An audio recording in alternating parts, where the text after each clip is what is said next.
주말 촛불 집회가 있었잖아요. 그런데 촛불 집회 무대 위에 처음으로 7분의 현역 의원들이 단상에 올라왔어요. 그 중에 5분을 모시겠습니다.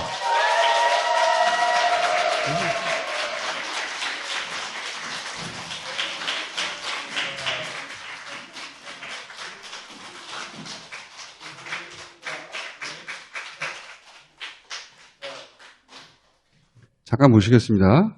안민석 의원님, 김용민 의원님, 강민정 의원님, 유정주 의원님, 양희원영 의원님, 민영배 의원님, 황운하 의원님. 자, 제1야당 의원들과 자발적으로 촛불광장에 나온 용기 있는 초선 의원들입니다. 박수 부탁드리겠습니다. 윤석열 정권은 MB 정권보다 사악하고 박근혜 정권보다 무능하다. 맞습니까? 자, 안민석 의원님은 할 말 다 했으니까 안 모셨고요. 황운하 의원님 오늘 일정이 있으셔서 못 오셨는데 다 초선 의원들이십니다. 다음 총선에 다 나가실 거죠? 아, 기회 오셨네.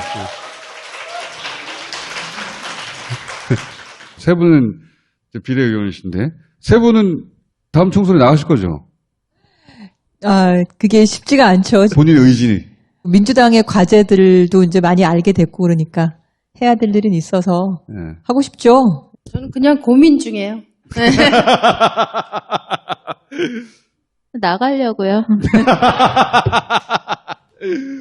자, 윤석열 정부 출범 6개월밖에 안 됐는데 대통령 퇴진을 외치는 촛불 집회 단상에 직접 올라가셨어요. 왜 그 단상에 직접 올라갔냐? 여의도가 되게 막 주저하고 염려하고 아주 자연스럽게 일어나고 있는 시민들의 반응을 그걸 뭐 가느니 마느니 너무 망설이더라. 여의도에서. 예, 아니 망설일 뿐만 아니라 해석을 다 자기 마음대로 하는 거예요. 촛불 집회가 시작된 게 벌써 몇 달 됐잖아요. 촛불 집회가 열리면 저기서 무슨 얘기를 시민들이 하나 이걸 그냥 그대로 받아들이면 되는데 근데 거길 나가면 뭐 어쩌다느니 나가지 말아야 된다느니 또 국힘 쪽에서는 심지어는 무슨 체제 전복 세력 어쩌고 이렇게까지 그래서 그래? 그럼 한번 가볼게 직접. 정치인이 국민들이 모여서 목소리를 내면 당연히 가서 들어봐야죠. 가서 들어봐야죠. 국가 전복 세력 이렇게 말씀하셨는데 변호사 시절에도 우리 총수랑 같이 국가 전복 세력으로 고발당한 적도 있습니다. 네. 네, 그랬었죠. 기억나시죠? 저는 10월 8일 날 처음 나갔었는데 창피함이 먼저 컸어요. 6개월밖에 안 된 게 아니라 6개월이나 참고 기다렸던 거잖아요. 외국에서 욕설 파문에 막말 파문에 그걸 거짓말로 덮으려고 했던 그 시기에 이 정부가 창피하고 대통령이 창피해서 나가기 시작했습니다. 그런데 이번에 12구 참사 이후에는 내가 대한민국에서 지금 이 체제 하에 제대로 온전하게 살 수 있을까? 또 한편으로는 집회 현장에 윤 정부는 불법 딱지를 붙이기 시작할 건데 국회의원들도 나온다. 라는 집회면은 불법 딱지를 붙이기 어렵거든요. 그래서 시민들과 함께 있고 시민들을 지키거나 보호하거나 그런 차원에서도 나간 것도 있습니다. 네.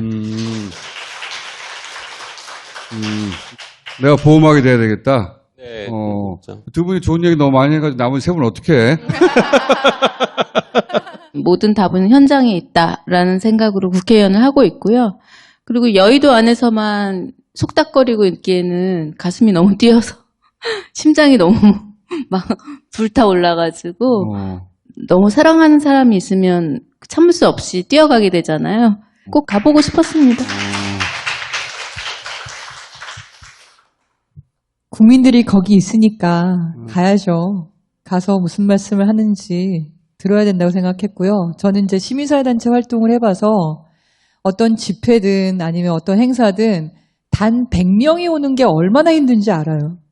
사실 20명, 30명 오는 것도 정말 힘들거든요. 그렇죠. 근데 몇만 명, 10만 명, 20만 명이 모인다는 거 대단한 일이에요. 그건 엄청난 일이에요. 어마어마한 일이에요. 거기에 오죽하면 토요일 어떤 날인지 다 알잖아요. 일주일 내내 정말 쌩 고생하고 요즘처럼 경제 힘들 때 먹고 산다고 고생하시는 분들이 그 주말에 거기에 다 오는데 거길 갈 수밖에 없지 않겠습니까?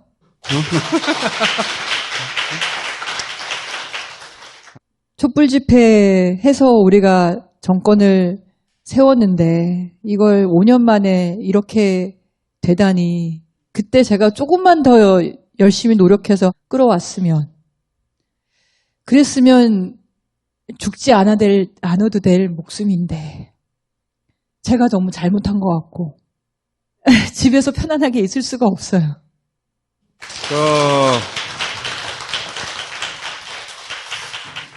이게 여름부터 시작이 됐었어요. 맞아요. 네. 7월 달에 한 번, 8월 달에 한 번 가서 마이크 잡았었어요. 우리나라에 대해서 걱정을 많이 하시는 분들이 거기에 오신 건데 그 분들 옆에 있어야 되고 그 분들 얘기를 들어야 된다 이런 생각을 했기 때문에 우리가 또 농성을 지난주 화요일부터 하기 시작했잖아요. 그래서 정치인들이 촛불을 든 국민들과 함께 만나서 서로가 서로에게 좀 힘을 주는 이런 것들이 필요하지 않나. 이번에 다 가자 한 것은 누가 제안한 겁니까?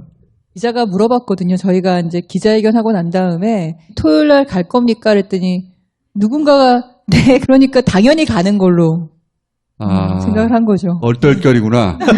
농성했던 의원들 모임에서 토요일 날 집회에 대해서 어떻게 할까? 같이 가면 참 좋겠다. 이런 정도의 합의가 됐고. 어떤 농성을 하고 있는지도 알려주세요. 네. 국정조사를 해라. 그리고 특검해라. 그리고 대현 참사 실적이라고 불리는 사람들에 대해서 한덕수 총리부터 시작해서 즉각 파면해라. 그리고 대통령의 진정한 사과. 네. 그렇죠. 이 요구들을 받아들이지 않을 경우에 우린 대통령 퇴진 운동 하겠다라고 약속을 드렸습니다. 6개월 겪어봤잖아요. 나는 이게 제일 심각하다고 생각한다. 12구 참사가 윤석열 대통령의 기본적인 국정기조가 저는 문제의 원인이었다라고 생각을 하거든요. 제 분야가 이제 에너지, 원전, 안전 이 분야인데 원전, 안전을 중시하는 관료적 사고를 버려라 이렇게 얘기를 했어요. 그렇게 얘기했지. 그러니까 이건 원전에서뿐만이 아니라 사회 전반에 대해서 관료적으로 이것저것 절차 따지고 뭐 따지고 한다. 그냥 확 풀지. 그러면서 야당 탄압과 압수수색, 수사. 그러니까 정치를 하는 것이 아니라 여전히 검찰총장이 잘못된 생각으로 이 나라를 이렇게 만들고 있는 게 아닌가에 대한 두려움이 있어요. 공무원들 다 지금 조사하고 수사하죠. 그럼 누가 일을 하겠어요? 현장에 있는 사람들이 얼어 있어. 저는 그래서 윤석열 대통령의 진심 어린 사과가 중요하다고 말하는 게 본인의 그 생각, 그게 잘못됐다는 걸 인정을 해야 돼요. 앞으로 어떤 사고가 날지 지금 어떻게 장담을 합니까? 이태원에 와 있는 그 국민들을 내가 보호하고 내가 케어할 어떤 국민으로 보는 게 아니라 잠재적 범죄자로 보는 거 아닙니까? 마약 수사할 대상으로만 보는 거고. 근데 그게 여기만 그럴까? 다른 데도 다 그럴 것 같아요. 지금 하는 거 보세요. 우리가 참 선거 한번 잘못했다가 너무나 많은 사람들이 고생하고 죽고 하는 게 정말 죄송스럽습니다.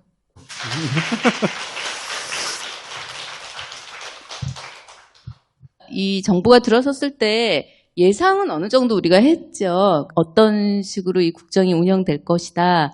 예상은 했으나 정말 이 정도일지는 몰랐어요. 브레이크가 고장난 차처럼 칼춤놀이가 시작됐다라는 느낌이 들어요. 저는 두렵습니다. 굉장히 무서워요. 어디까지 갈지? 예, 위험한 곳이 돼버렸다. 대한민국이. 어떻게 6개월 만에 이렇게 될 수가 있을까? 그런 생각을 하면 앞으로 4년 반이 남았잖아요. 뭐라고? 막 혼자 이렇게 머리를 쳐요. 혼자 머리를 네, 정말 자다가 벌떡 일어나요. 잠깐 지금 6개월밖에 안 지났다고? 너무나 걱정이 되고 두려워요. 이 속도로 가면 언제 멈출지도 모르겠고 고장난 거는 확실하고 고쳐줄 사람도 없고 고장난 열차에서 내려올 생각도 없고 이런 나라에 그래도 싸우겠다고 어떻게든 이 대한민국을 좀 다시 일으켜보겠다. 정상으로 돌려보겠다라는 그 마음 하나로 광장에 모인 여러분 옆에 같이 서고 싶다. 국민들이 너무 외로워 보이고 두려워 보여서 그래서 옆에 함께 서게 됐고 지금 가장 걱정은 지금의 대한민국의 이 모습입니다. 저는 MBC 기자를 대통령 전용기에 태우지 않은 것, 이게 제일 저한테는 심란하게 느껴졌어요. 굉장히 상징적인 사건이거든요. 그러니까 전용기가 자기 거라고 착각하는. 그렇죠. 공용 물품인데 이것은 다른 말로 하면 권력의 사유화거든요. 주권자들이 잠깐 지한테 맡겨놨는데 자기 것인 줄 알고 착각하고 있는. 이거 굉장히 위험하거든요. 정치가 망가지는 순간은 위임받은 권한 권력을 자기 거라고 착각하는, 즉 사유화하는 순간이거든요. MBC만 안 태워? 저는 그걸 민주주의에 대한 정면 도전이라고 봤어요. 언론도 자신이 마음대로 할 수 있다고 하는 정말 위험한 사고방식이거든요. 아니, 참사는 자기가 외교 무대에서 일으켜놓고 그 핑계를 뜬금없이 언론 탓을 돌리면서 그것에 대한 징벌로 취재를 배제하겠다. 민주국가에서는 도저히 받아들일 수 없는 야만이죠.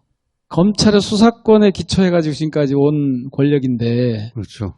이걸 가지고 이 나라를 지배하겠다는 그런 욕심만 있는 것이지 국가에 대한 걱정 이런 게 전혀 보이질 않았어요. 외국에서 정말 한심하게 봤을 겁니다. 한심하게 보죠. 요즘 아프리카에서도 일어나지 않아요. 요즘 아프리카에서도 일어나지 않죠. 네. 더 놀라운 건 그렇게 하고 나서 무엇을 잘못했는지를 모르는 거예요. 그것만 모르는 게 아니고 다 몰라요. 다 모른다니까요. 뭘 잘못하고 있는지를 모르는. 이게 저는 제일 지금 심각한 문제라고 봅니다.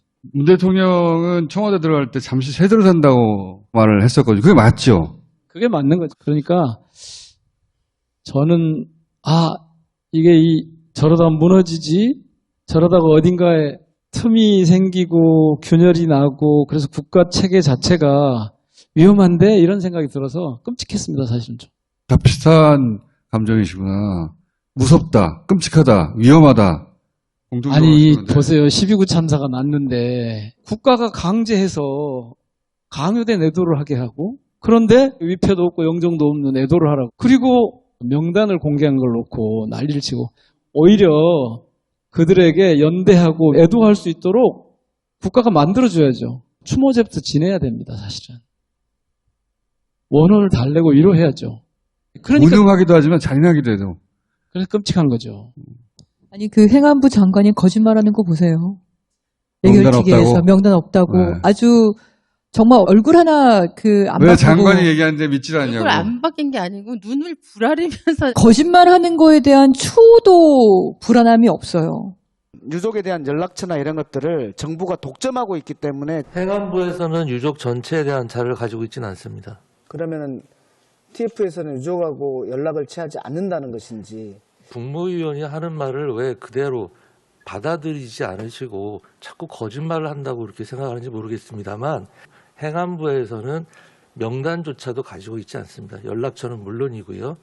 하지만 행안부는 참사 발생 이틀 만에 서울시로부터 유가족 정보가 포함된 희생자 명단을 입수한 것으로 확인됐습니다. 이번 정부 인사들의 특징인 것 같아요. 그렇지 않아요? 그래서 같이 배웠나? 무슨 학원을 다녔나 싶기도 하고, 뻔한 눈빛을 보면서 이렇게 어깨를 두드리잖아요. 돌아와서는 고생했다. 정말 눈빛이 너 정말 고생해. 저 고생한다. 이제 안쓰러운 눈빛인 거예요. 누구 말을 빌리자면 정말 웃기고 있네 진짜. 뭐 하는 거. 자기네들끼리 뭐해. 아니 어떻게 사과 한마디 하지 않는 장관의 어깨를 두드리며 저렇게 따뜻하고 안쓰러운 눈빛으로 그 장관을 바라볼 수 있을까. 그 눈빛의 반의 반만이라도 대한민국과 국민을 좀 바라봐라. 저는 사실 국회에서 윤석열 대통령의 8대 제약을 고발한다라고 이렇게 8대 제약? 네, 말씀을 한번 드린 적이 있습니다. 8대 제약. 가장 심각한 문제 그리고 근본적인 문제로 꼽아야 될 것이 검찰 독재화를 추구하고 있다라는 군사정권 시절에도 3권을 사실상 군이 다 장악했거든요. 윤석열 정부가 사실상 그렇게 가고 있습니다. 생뚱맞게 금감원장을 부장검사 출신을 앉혀놨단 말이에요. 정부 주요 곳곳에 검사 출신들 사법부에 대해서도 인사검증을 한동훈 장관이 하겠다라고 해서 실질적인 영향력을 미칠 수밖에 없습니다.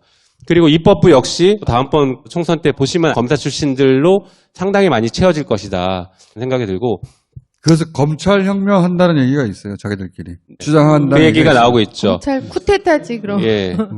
그래서 저는 저 혼자라도 먼저 튀어나가서 퇴진 운동을 하겠다라고 했고 윤석열 대통령이 임기를 끝까지 마치는 것을 도저히 바라볼 수 없다라는 생각을 여전히 가지고 있습니다.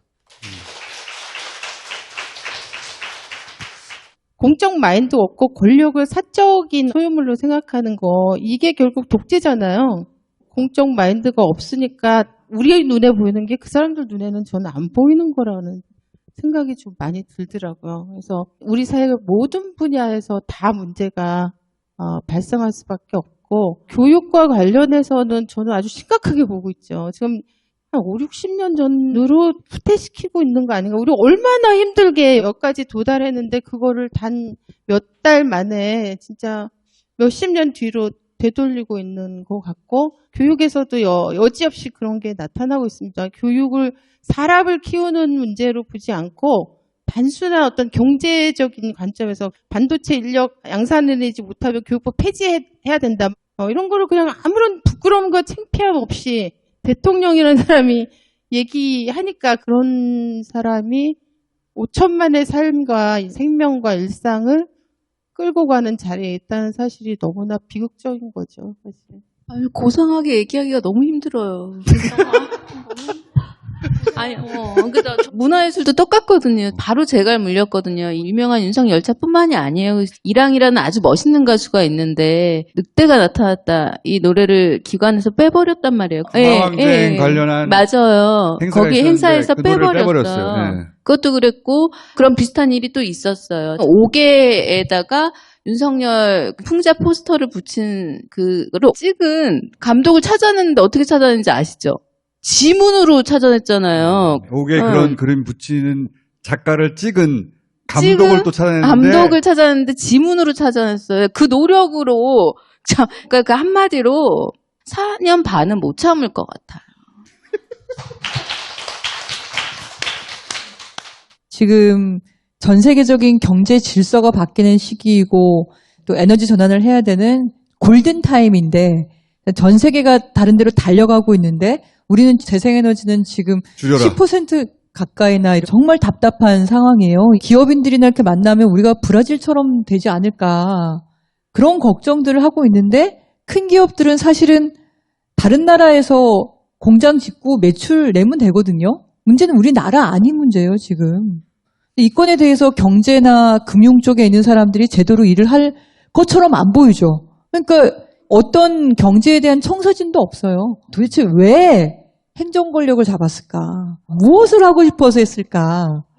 그냥 그게 보이지가 않아. 검찰이나 계속 하던지 검찰 노릇 외에는 별로 하고 싶은 게 없어 보이셔요. 이 윤석열 대통령께서 출근도 늦게 하고 그러면 그냥 정관 예우나 받으시던지 대통령으로 나오셔서 생고생을 시키나 싶어요. 안진걸 소장이 그런 얘기를 했었거든요. 지금 당장 대통령을 어떻게 할 방법이 없다는 건 잘 알고 있지만 도저히 가만히 있을 수 없어서 이렇게라도 말을 하는 것이다. 변호사 출신으로서 전략을 조금 말씀드려보면 전략이요? 전략 공개도 되는 거야? 아, 그래? 10%만 얘기해줘요, 그러면. 네, 끌어내리는 방법은 이제 탄핵이라고 할 것인데 이것은 대통령이 헌법 또는 법률 위반 사유가 있어야 돼요. 그런데 정교분리 원칙을 위반하고 있다라는 게 굉장히 중요한 사유가 됩니다. 자, 이게 굉장히 그렇죠. 아직 우리가 의심하고 있잖아요. MBC에서도 방송했고 그런데 대통령실에서는 거기에 대해서 해명도 못해요. 와, 이거 생각 못했다, 이거. 네, 정교분리는 헌법에 명확하게 규정이 있습니다. 정교분리를 위반하면 헌법 탄핵 사유예요, 이겁니다. 의원님, 네. 오늘 여기까지만 들을게요. 이 정도만 노출하겠습니다. 정교분리해서 지금. 엊그제 국회 그 5분 자유 발언에서 했던 8대 제약이라고 그 중에 하나예요, 이게. 정교분리. 계속 올라가시는 겁니까? 아직 논의된 바 없습니다. 저희는 무대에까지 올라갔지만 무대에 올라가지 않았지만 참석한 의원들도 꽤 있습니다. 아. 예, 저희한테도 이게 조용히 와서 나도 갔었어 이렇게 얘기하는 분들이 있습니다. 자, 이번엔 여기까지 하겠습니다. 감사합니다. 고맙습니다.